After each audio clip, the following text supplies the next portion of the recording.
Right, so here is the Cub Cadet SH21. So, so I'll just give you a little short update video what's going on. So here, so like I said, so here's the Cub Cadet SH21 mower right here. With the British Stratton Intech engine. So as you can see, I haven't used it at all last year. So the thing I'm trying to think about is, should I keep this engine for parts, or should I probably use the engine on this Cupcake stick to find the good blade after, or just swap the crankshaft to different size crankshafts that I can buy a good blade after that's popular and that doesn't break, that won't have any problems. But yeah, that's what I've been thinking about, but I don't really know overall. I do have a slight oil leak right there. I think it was sitting, the engine inside my basement was sitting, it was the whole thing. It was sitting like this, which that's what it should be. Should be either sitting like this, so it's on its left side. If it had oil in it, I would just tip it like this. So I don't know where the oil could be leaking from. I don't know how it would be leaking from at the top, because even though the oil pan is at the bottom.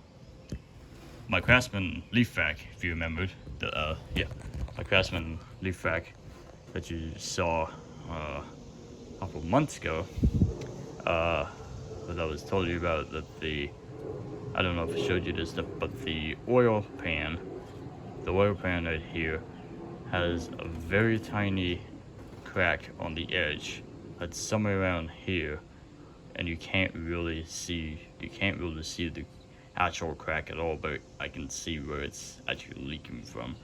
So it's weird, because even though once that's leaking, the oil is still at the proper level. So I don't see what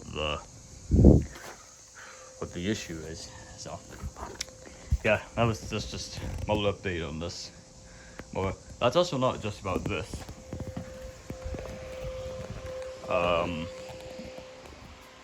Yeah, for Toyota Super Cycler, the 2-barrel conversion, and the BF20, Tachi below, the still lifts at 91 edger, plus Ravana, Trimmer, US 600.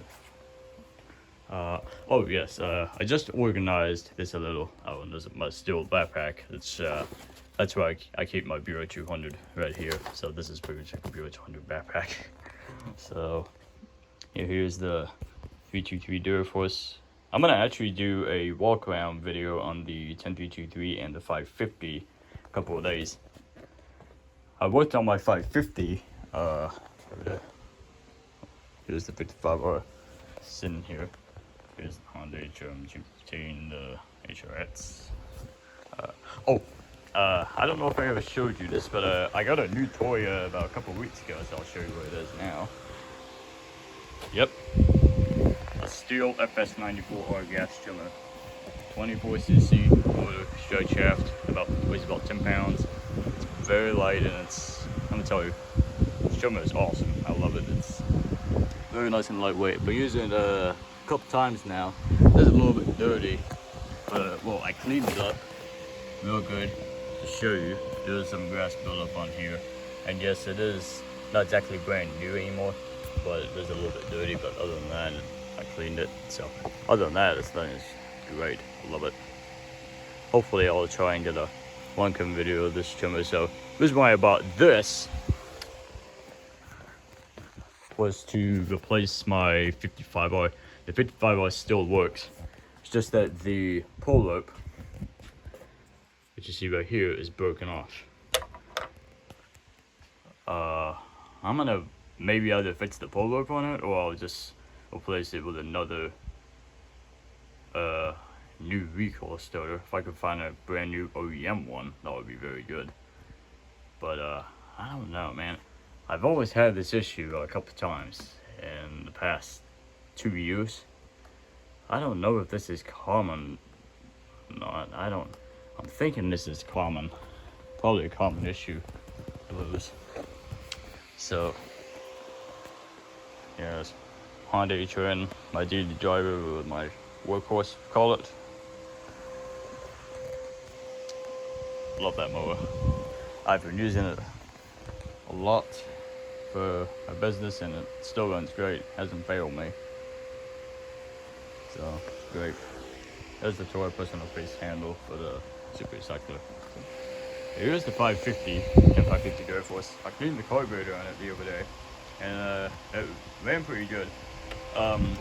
Also, funny story was, I was using the other day until it ran out of gas, and I drove back home. I had to go get some gas, and as soon as I filled gas in it, and as I started up, the throttle the throttle somehow would not even work at all. Well, so I moved to the choke, full throttle, and slow, and it would run extremely low RPMs, like it's almost about to stall, which it was, and it was like smoking like crazy. And it turns out, I don't know, boy, you can't see it, it's dark in here. If you look where the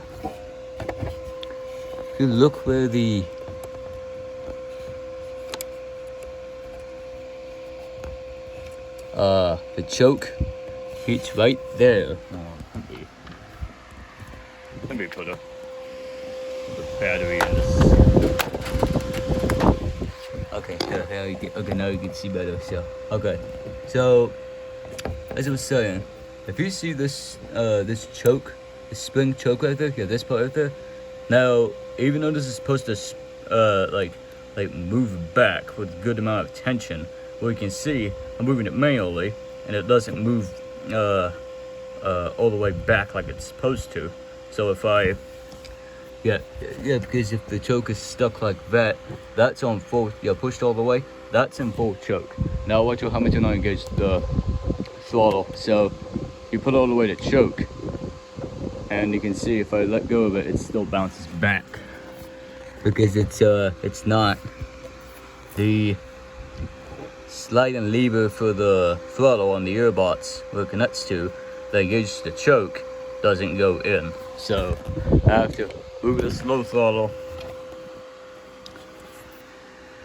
and then I have to fix this manually, and then I'm gonna engage it. Alright, I'm gonna engage the throttle, and you'll see what I mean.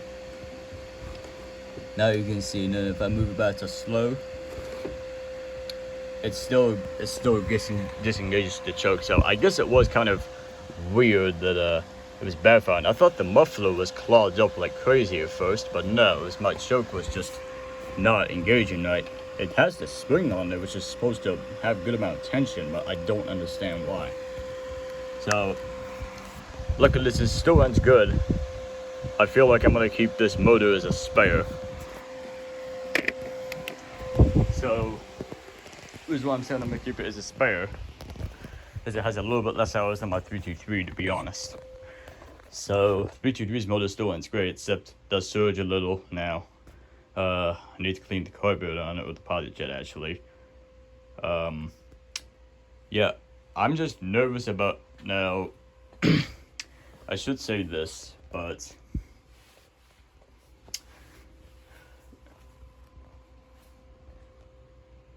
the transmission in this mower still works.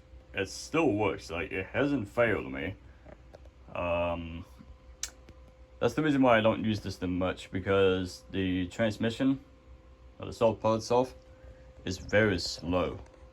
Not as fast as 550, of course, but this thing is just very slow.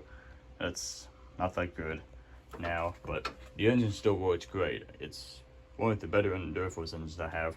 Well, the 550 runs good now. Really no surging, but this one doesn't even surge once you clean the carburetor on it. Doesn't surge at all.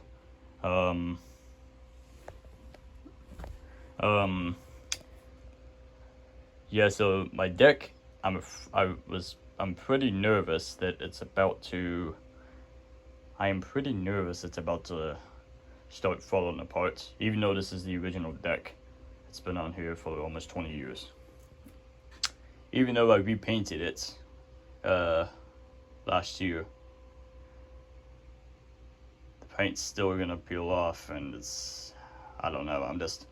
I'm just gonna give up that transmission and just not grease it, because it's just I try to grease the transmission on the Toyota Super Selector, if you remember that.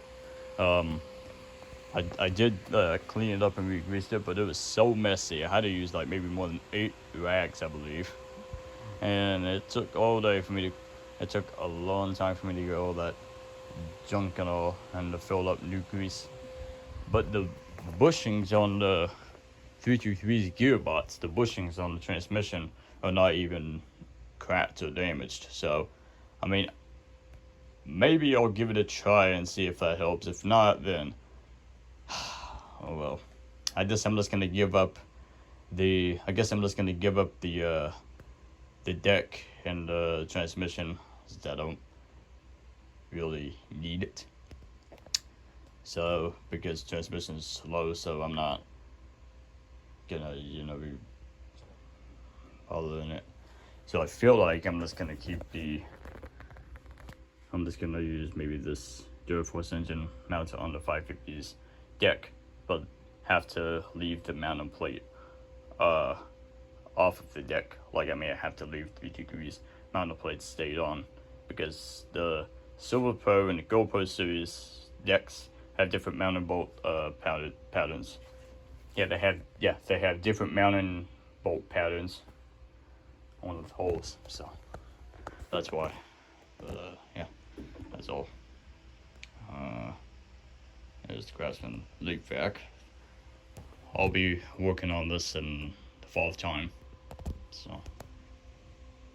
Oh yes, it's been quite a while since I did a Lincoln video. Well, yes, I know it's been a while. Because it's been 2 months since I last made one. The reason why is because I was very busy with all my lawns and all, so yeah, I was pretty busy, and yeah. So I'll try and see if I can make more videos. If I can, I'm just pretty busy with all this. So I am gonna try and do a Lincoln video today, actually. I'll probably use the Husqvarna LC221RH mower. I'm gonna use the Toro PowerVac handheld blower with it. I'm gonna say the trimmer. I'm gonna probably film the Toro 5093 trimmer if I can get it started and see if it runs right. It didn't run that good last time, but I know it runs. Probably runs okay, but I don't know how good it's gonna run. So I haven't featured it at all in the Lincoln video this year. Actually will be the first time I might feature the PowerVac. Well, I'll display it in the Lincoln video, but will actually be the first time I might feature. Yes, it will be the first time I will feature this in a Lincoln video. I've never featured the Toro PowerVac blower in Lincoln video, so yeah. I wish I was gonna use the 55R, but like I said, the recoil, the pull-up spoken. So also, I have a question to ask. What do you guys think I should do with this Honda HRM 215 lawnmower with the GX 340 engine? Well, this is 27 years old, so it's a 1995 model. Pretty old. I know it ran just about over a year and a half ago.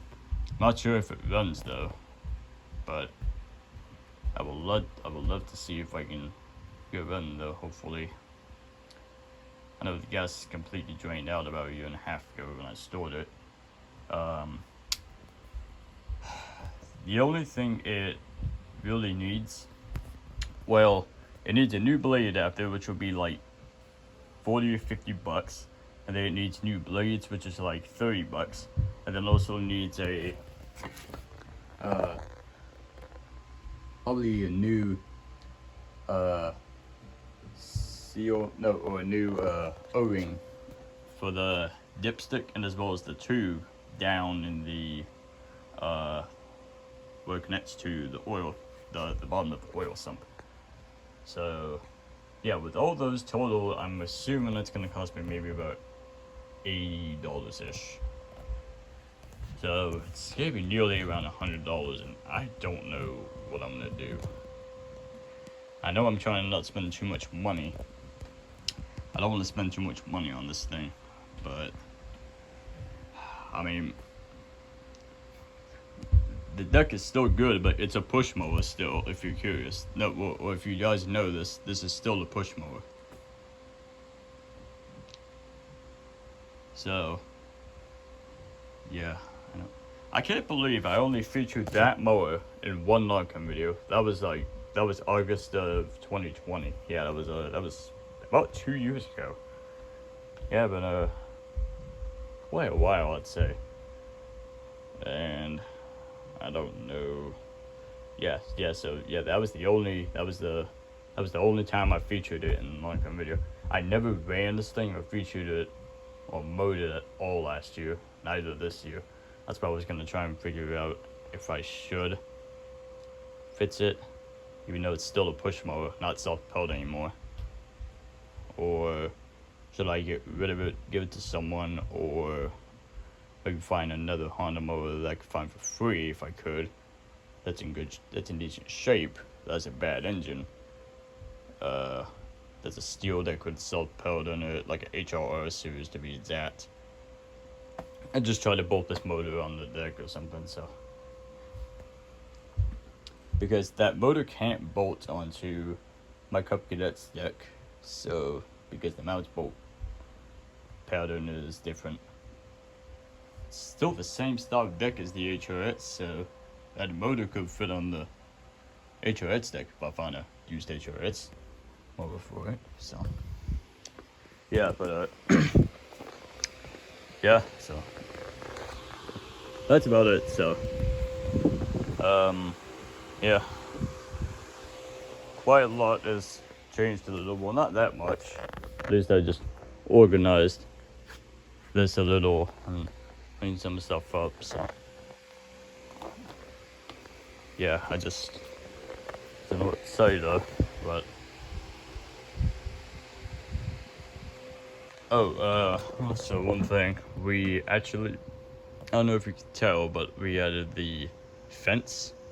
Yeah, it's pretty stupid. We added this little fence. It's just for a dog, just to go in. So yeah, it's very annoying. I don't like it. But yeah, my grass does need cutting. So yeah. Alright, I'm gonna go ahead and start making my Longcom video. So I'll get to you guys the Longcom video in just a minute. So